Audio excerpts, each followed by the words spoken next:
Section 9.9 is on distance on the coordinate plane. Naomi and Maya are on a scavenger hunt. Each unit on their map represents 1 yard. Naomi travels from A to B. Maya travels from B to C. What distance in yards does each girl travel?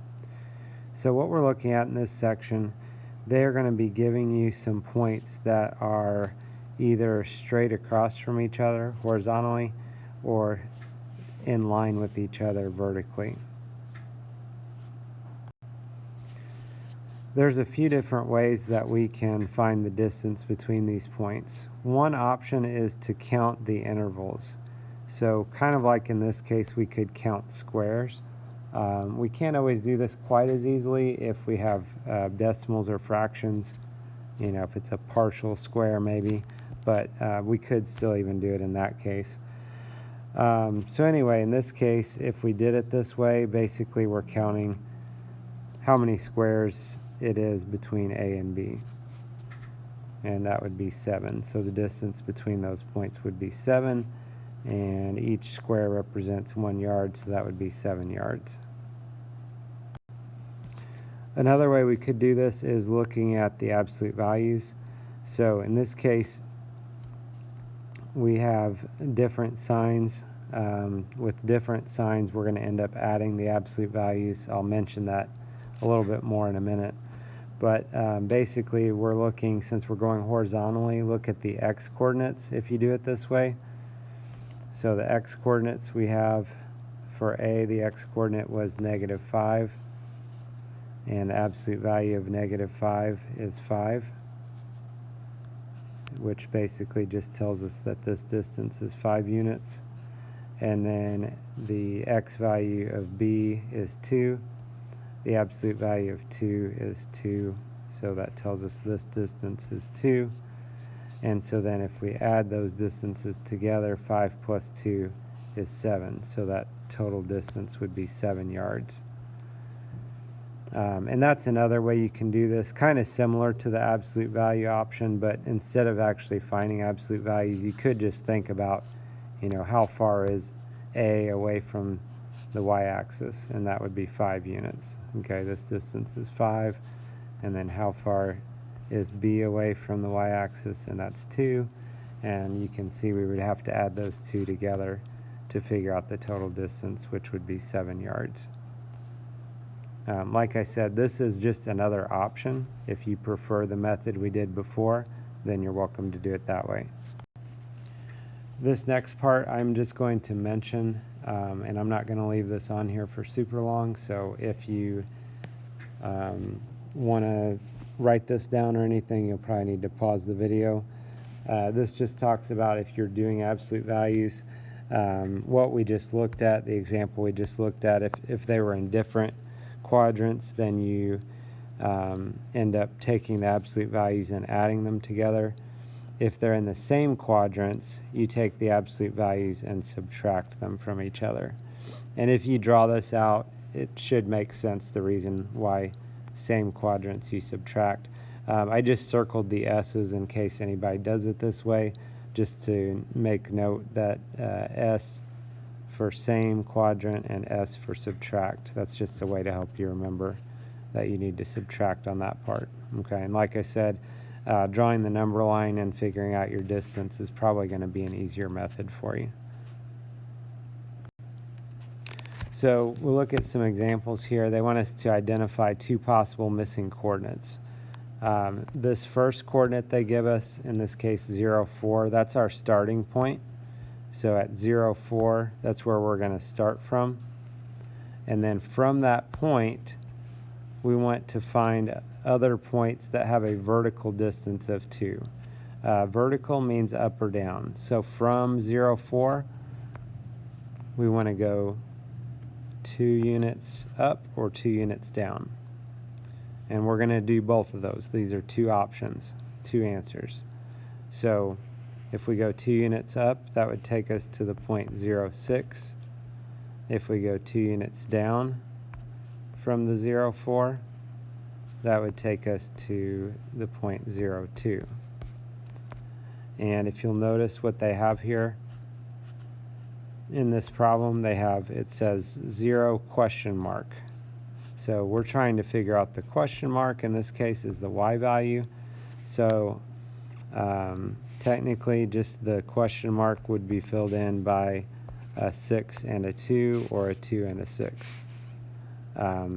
You know, sometimes they might say what are the coordinates of the points. If they ask for the coordinates of the points, you would want to put 0, 6 and 0, 2.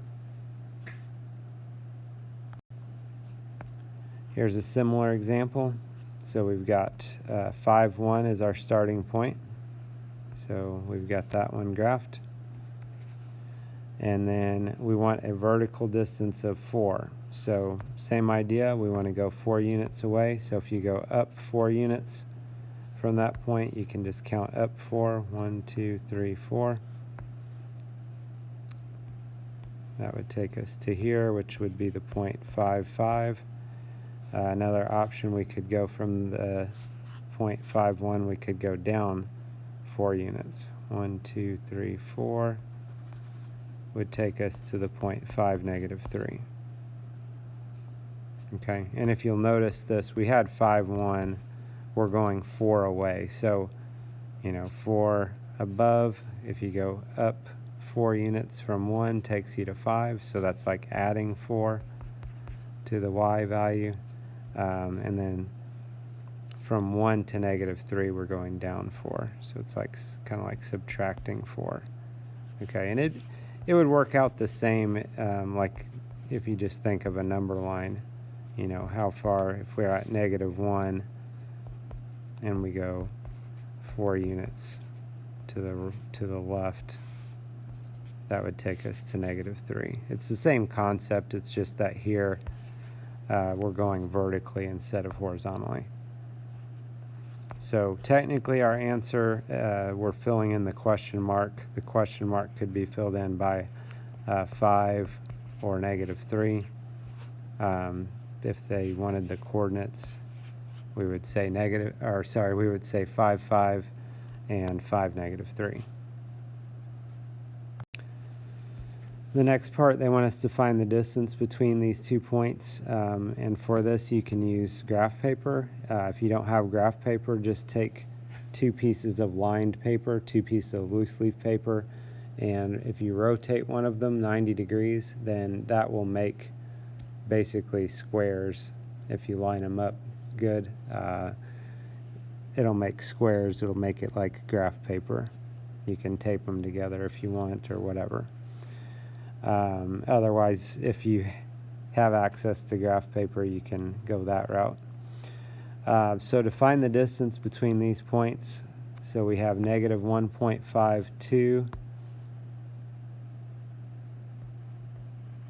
and we have negative 1.5, negative 1. So these points are kind of in between here, but we're finding the distance in between these.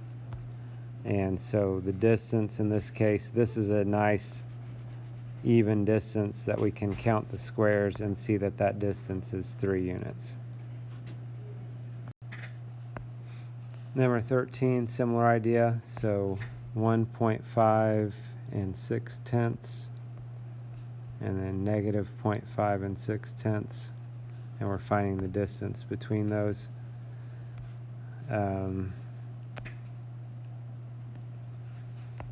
So if you're counting squares on this one, it's a little bit trickier just because it's not like they're not exactly on the points, they're kind of in between.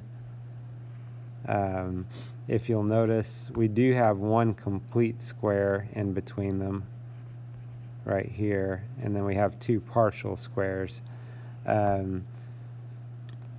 Another way you could do this, you could just kind of break this down and think about, you know,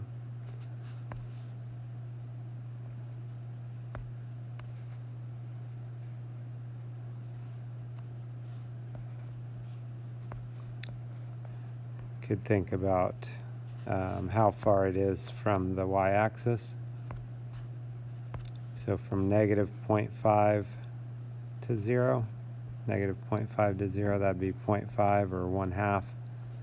and then from 0 to 1.5, that would be 1.5. And then if you add those together, that would be 2. So altogether, the distance between these points is 2. Again, you could do the absolute value option like what the book mentioned. These are in different quadrants, so essentially, and notice when we're doing this, we're looking for what's different. So the y values are the same. Those are the same. So I'm not really paying attention to those. I'm really looking at the x coordinates. And since these are in different quadrants, if you were doing absolute values, you would add those absolute values together.